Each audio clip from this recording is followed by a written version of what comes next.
Começa agora mais um programa Crescendo em Cristo, série de estudos bíblicos produzida por pastores colaboradores da Rádio CPT. Olá, seja muito bem-vindo ao estudo do Crescendo em Cristo de hoje.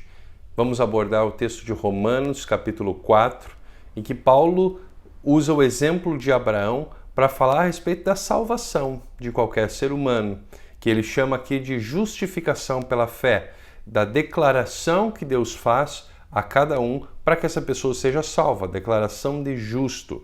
E o Paulo diz aqui que o Abraão foi salvo pela sua fé e não por alguma coisa que tenha feito, por alguma obra. Lutero, sobre este quarto capítulo de Paulo aos Romanos, vai dizer que uma vez que Paulo revelou o pecado nos capítulos anteriores, nos mostrou que nós somos pecadores e ensinou o caminho da fé para a justiça, para a salvação, ele então começa a responder algumas contestações. E uma das contestações que o Paulo vai responder aqui em Romanos 4 é: então será que não se deve fazer boas obras? E ele justamente usa o exemplo do Abraão para responder essa pergunta. Será que o Abraão foi salvo por obras? Será que as suas obras, se não foram o motivo da sua salvação, ficaram sem proveito? E o Paulo afirma que Abraão foi justificado sem obras, mas pela fé somente. E que se a circuncisão do Abraão não justifica que foi uma grande obra, um grande ato de fé, então nenhuma obra seria capaz de justificar, nenhuma obra seria capaz de salvar ninguém. Obras são, de acordo com o que Lutero está dizendo a respeito do Paulo em Romanos 4, as obras são sinais exteriores que resultam da fé. Paulo também usa o exemplo do Davi, que disse que a pessoa não é justificada por obras. O texto de Romanos 1, no versículo 1, diz: que diremos então a respeito de Abraão, nosso pai segundo a carne? O que foi que ele conseguiu? E o que Paulo está fazendo aqui é dizendo: olha, eu mostrei para vocês no capítulo 3 que a salvação acontece pela fé, né? Não pelas obras, e sempre foi assim. Com Abraão aconteceu exatamente assim. A aceitação de Deus sempre foi por meio da fé. Esse sempre foi um plano de Deus. O que eu estou ensinando aqui não é novidade, não deveria ser novidade para ninguém. No versículo 2, Paulo continua dizendo: porque se Abraão foi justificado por obras, tem do que se orgulhar, porém não diante de Deus. O que ele está fazendo aqui é justamente respondendo essa questão hipotética. Abraão foi salvo pelas suas obras? Alguns rabinos defendiam essa ideia, né, que o Abraão teria sido salvo pelos seus próprios méritos, por aquilo que fez. Paulo vai adiante no versículo 3, dizendo: pois o que diz a Escritura? Ela diz: Abraão creu em Deus, e isto lhe foi atribuído para a justiça. A fé de Abraão é ressaltada desde o Antigo Testamento, não as suas obras, como motivo da sua salvação.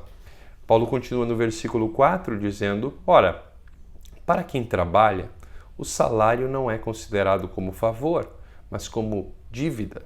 Mas para quem não trabalha, porém crê naquele que justifica o ímpio, a sua fé lhe é atribuída como justiça. E assim, o Paulo está dizendo que incluir as obras, incluir qualquer coisa que a gente possa fazer ou deixar de fazer na nossa salvação, é algo capaz de destruir completamente a doutrina da graça. Tudo aquilo que a palavra de Deus ensina sobre graça. Nós somos salvos de graça, sem mérito nenhum nosso. Não existe motivo nenhum em nós para a nossa salvação. O motivo está no próprio Deus, na intenção de Deus de nos salvar e no plano de Deus que Ele fez e que Ele realizou para a nossa salvação. Se é possível que algum ser humano mereça a salvação, então não seria preciso que Deus enviasse um Salvador? Alguém poderia salvar a si mesmo. Paulo continua no versículo 6 dizendo: e é assim também que Davi declara ser bem-aventurado aquele a quem Deus atribui justiça, independentemente de obras. Quer dizer, aquilo que o Davi vai dizer no Antigo Testamento já exclui completamente as obras, já exclui completamente alguma coisa que o ser humano possa fazer para a sua salvação. Exclui completamente o mérito, exclui completamente a obediência da lei. O Antigo Testamento tem um ensino baseado inteiramente na graça quando se trata de salvação. Quando que Davi diz isso, o que ele disse? O apóstolo Paulo cita no versículo 7. Ele disse: bem-aventurados aqueles cujas transgressões são perdoadas e cujos pecados são cobertos. Bem-aventurado aquele a quem o Senhor jamais atribui pecado. Aqui o Paulo está citando Davi no Salmo 32 e o que ele está apontando para que o fato de que o Salmo mostra que o Davi também está ensinando, proclamando e crendo que foi justificado pela fé. Aqui está a justificação pela fé lá no Antigo Testamento. O Salmo mostra que o Davi não confiou na sua justiça, mas confiou na graça de Deus, e ele usa palavras muito especiais para isso, né? Ele diz que bem-aventurados são aqueles cujas transgressões são perdoadas, né? Esses bem-aventurados depois é a forma que Jesus vai chamar aqueles que vão ser salvos quando ele fala a respeito do juízo final, não é? Bem-vindos, venham benditos do meu Pai, né? Bem-aventurados, entram na posse do reino que foi preparado para vocês. Deus é aquele quem faz de nós um bem-aventurado. Se eu sou um bem-aventurado, eu sou um bem-aventurado porque Deus me considerou um bem-aventurado, me declarou um bem-aventurado por meio da fé, não por nada que eu tenha feito. O Davi também vai dizer que os bem-aventurados são aqueles a quem o Senhor não atribui pecado. Não significa que essas pessoas não tenham pecado, mas os pecados não lhes são atribuídos. A obra de Cristo faz com que os nossos pecados sejam atribuídos a Cristo e não mais a nós. Esse é o perdão dos pecados. No versículo 9, o apóstolo Paulo continua dizendo: esta bem-aventurança vem apenas sobre os circuncisos, ou será que ela vem também sobre os incircuncisos? É preciso que alguém tenha sido circuncidado para ser um bem-aventurado, não é? Ter passado pela cerimônia religiosa da circuncisão que Deus estabelece para o seu povo, para os homens no Antigo Testamento. E aqui ele faz essa reflexão sobre a relação entre a circuncisão e a bem-aventurança. A circuncisão é uma condição da bem-aventurança. É preciso ser circuncidado para ser salvo. E aí então ele vai adiante dizendo: porque dizemos, a fé foi atribuída a Abraão para a justiça. Como, pois, lhe foi atribuída? Como é que isso aconteceu? Por que razão? Estando ele já circuncidado ou ainda incircunciso? Quando é que o Abraão se tornou um bem-aventurado, um salvo? Não foi no regime da circuncisão, diz Paulo, mas quando ele ainda não havia sido circuncidado, foi antes. E Abraão recebeu o sinal da circuncisão como selo da justiça da fé, que teve quando ainda não havia sido circuncidado. E isso para que ele viesse a ser o pai de todos os que creem, embora não circuncidados, a fim de que a justiça fosse atribuída também a eles. E aqui ele define qual é a relação entre circuncisão e fé. A relação é que, no Antigo Testamento, a circuncisão era um sinal externo daquilo que acontecia internamente. Assim também acontece com todas as obras dos cristãos, aquilo que os cristãos fazem agradando a Deus em benefício do seu próximo, aquilo que eles deixam de fazer porque Deus não quer que eles façam e porque vai prejudicar o seu próximo, nada disso vai contribuir com a nossa salvação. Mas pode contribuir com a salvação do próximo, por isso Deus quer que a gente faça, e podem ser também sinais daquilo que está, sinais externos, daquilo que está dentro de nós, da nossa fé, daquilo que o próprio Deus colocou dentro de nós, assim como acontece com a circuncisão do Abraão. Paulo vai dizer também no versículo 12, ele é também pai da circuncisão, isto é, daqueles que não são apenas circuncisos, mas também andam nas pisadas da fé que teve Abraão, nosso pai, de ser circuncidado. A promessa de que seria herdeiro do mundo não veio a Abraão ou a sua descendência por meio da lei, e sim por meio da justiça da fé. E aqui o apóstolo Paulo está lembrando as promessas que Deus fez a Abraão.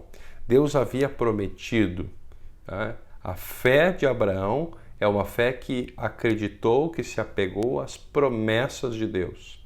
Essa é a fé do povo de Deus. A fé dos descendentes de Abraão é uma fé que se apega não à sua própria obediência, mas que se apega às promessas que Deus faz na sua palavra. Pois se os da lei é que são herdeiros, anula-se a fé e cancela-se a promessa. Porque a lei suscita a ira, mas onde não há lei, também não há transgressão. Do que Paulo está falando aqui? Por que a lei suscita a ira? Porque a lei sempre nos acusa. A lei sempre mostra que Deus está irado com a gente. Que a gente olha para a vontade de Deus, revelada na lei, e a gente é levado pela palavra de Deus a ver que Deus está irado conosco. Por isso a lei suscita a ira. Mas onde não há lei também não há transgressão. Por que não há transgressão onde não há lei? Porque quando a gente não tem a palavra de Deus revelando a nós a vontade de Deus, a gente não sabe que a gente é transgressor dessa lei. A gente nunca reconheceria por conta própria que nós somos pecadores. O que faz a palavra de Deus quando nos revela a lei, por exemplo, nos mandamentos? Ela mostra que nós somos pecadores. Não para nos deixar tristes conosco mesmo, mas para fazer com que nós tenhamos e reconheçamos a necessidade de que precisamos de um Salvador. Daí, então, o plano de Deus de enviar o Salvador vai fazer sentido para a gente. Daí a mensagem do perdão de Deus por meio da obra de Cristo vai fazer vai fazer sentido para um ser humano. Do contrário, não faz sentido. Por que precisaria alguém de um Salvador, alguém que é perfeito, alguém que cumpre perfeitamente a vontade de Deus? Por isso a necessidade da lei, por isso a necessidade da palavra de Deus nos mostrar a vontade de Deus e nos revelar que nós não conseguimos viver de acordo com a vontade de Deus. Paulo vai adiante no versículo 16 dizendo: essa é a razão por que provém da fé, para que seja segundo a graça, a fim de que a promessa seja garantida para toda a descendência, não somente a descendência que está no regime da lei, mas também a descendência que tem a fé que Abraão teve, porque Abraão é pai de todos nós. Como está escrito, eu o constituí por pai de muitas nações. Diante daquele em quem Abraão creu, o Deus que vivifica os mortos, ele é a razão da salvação do Abraão e chama à existência as coisas que não existem. Abraão, esperando contra a esperança, creu, para vir a ser pai de muitas nações, segundo havia sido dito. Assim será a sua descendência. E sem enfraquecer na fé, levou em conta o seu próprio corpo já amortecido, tendo ele quase 100 anos, e a esterilidade do ventre de Sara. Do que Paulo está falando aqui? O Abraão tinha todas as razões para não acreditar nas promessas que Deus havia feito para ele. Mesmo assim, ele confiou nas promessas de Deus. Para Abraão, a promessa de ter um filho é a promessa que foi colocada diante dele, na qual ele creu. Para nós, a promessa é a promessa da justificação pela fé, de que nós seremos salvos não pelo que fazemos, mas pelo aquilo que Cristo fez em nosso lugar. Essa é a promessa que está diante de nós. Essa é a promessa que, humanamente falando, a gente pensa a respeito e diz: não, mas isso não é possível. Eu creio que é preciso fazer alguma coisa. Essa é a promessa que está diante de nós. Nós precisamos deixar de lado essa incredulidade que nos leva a pensar que eu tenho que fazer alguma coisa para a minha salvação E nós precisamos, assim como Abraão se apegou à promessa de Deus, nós precisamos nos apegar à promessa de que nós somos salvos pela fé, que também é um dom de Deus, que também não é uma obra nossa. No versículo 20, o texto diz: Abraão não duvidou por incredulidade da promessa de Deus, mas pela fé se fortaleceu, dando glória a Deus, estando plenamente convicto de que Deus era poderoso para cumprir o que havia prometido. Assim como Abraão creu que Deus era poderoso para cumprir o que havia prometido, por mais que parecesse impossível que ele fosse ainda pai aos 100 anos e com a sua esposa aos 90 anos, assim nós também somos levados pela palavra de Deus a crer na promessa de que nós somos salvos pela fé na obra de Jesus. Assim também, diz o versículo 22, isso lhe foi atribuído para a justiça.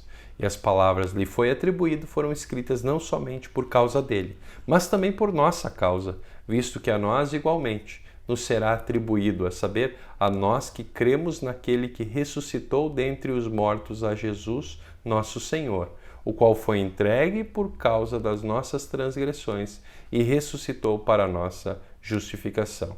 Esse é o texto de Romanos, no capítulo 4. E assim nós chegamos ao final de Romanos, no capítulo 4, texto que diz que a justificação não é uma doutrina nova, não é? Isso foi o que salvou a declaração de Deus de que alguém é justo, foi o que salvou Abraão, foi o que salvou Davi, foi o que salvou todos do povo de Deus que foram salvos no Antigo Testamento. Por isso, se você está em Cristo, crê em Cristo, arrependido dos seus pecados, Deus fará em você o mesmo que fez a Davi, o mesmo que fez a Abraão, e você está na mesma linhagem desses heróis na fé. Você tem o mesmo Deus deles, independentemente de você ser judeu ou gentil, independentemente da sua origem, né? Se você é diferente das outras pessoas, arrependidos dos seus pecados e crentes em Cristo, você está salvo pelo Deus de Abraão. Você está incluído nas promessas de Deus. Um Deus que te ama e um Deus que quer te salvar e que vai te salvar, mesmo que você não mereça, especialmente te levando a reconhecer que você não merece a sua salvação. Que Deus abençoe esse nosso estudo e não perca o próximo estudo. Tchau, tchau. Acompanhe este e outros programas em radiocpt.com.br.